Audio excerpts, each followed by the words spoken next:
Okay, going to look at impingement syndrome, and we know that the majority of the causes of an impingement can be from one, the supraspinatus tendon, second from the subacromial bursa, and then slightly anteriorly from the long head of the bicep, and posteriorly by the infraspinatus. When we sort of get the patient to abduct, then the humeral head has to inferiorly glide by the inferior cuff muscles, and sometimes the dominance of the supra tends to pull up the humeral head working with the deltoid, so we need to try to overcome that. So what we want to try to do is, using a muscle energy technique, is try to encourage the inferior glide. First of all, you want to just encourage mobility. So for instance, if Jack was to get pain around the 90 degrees, then what I'm going to do is my hands onto the humeral head, and as I'm abducting the shoulder, I'm going to slightly apply some traction, and my fingers inferior glide the humeral head, and I'm trying to externally rotate the humerus to take away the greater tubercle from the acromion process.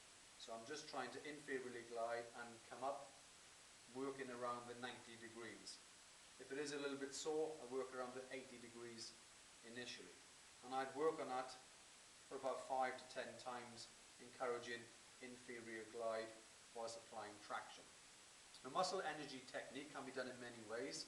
What we can do initially is to get the patient to push down to the hand jack.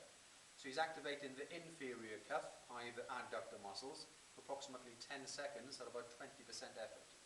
And what it does, it stimulates the inferior cuff and then relax, and then the superior cuff should then relax through reciprocal inhibition. And then slowly traction with an external rotation, and then go to 90, and if you can get a little bit further, then carry on. Then you can repeat 3, 4, 5 times. Push down again, please. You can push a bit firmer. That will not cause the patient pain, and it can decrease the impingement discomfort that they might present with. 10 seconds later, relax, and then slowly abduct again until you can go past the 90 to the 100 degrees. The second way of doing an MET is a very different approach.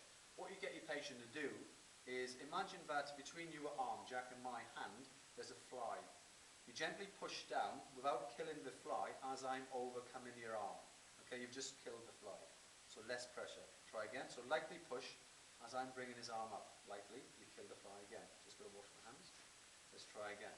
So push down lightly as I'm overcoming. What this does, it's a different type of MET. As the person pushes down, they activate the inferior cuff, allowing the superior cuff to relax through a process of post-isometric relaxation and reciprocal inhibition, and then we can lengthen through as he's doing that movement. And then ease off. Let's repeat again. So he pushes down, so activating inferior causes a reciprocal inhibition into the superior cuff as we abduct. Pushing too hard, am I? Push less, please. Good. And then come up that way. Okay, good.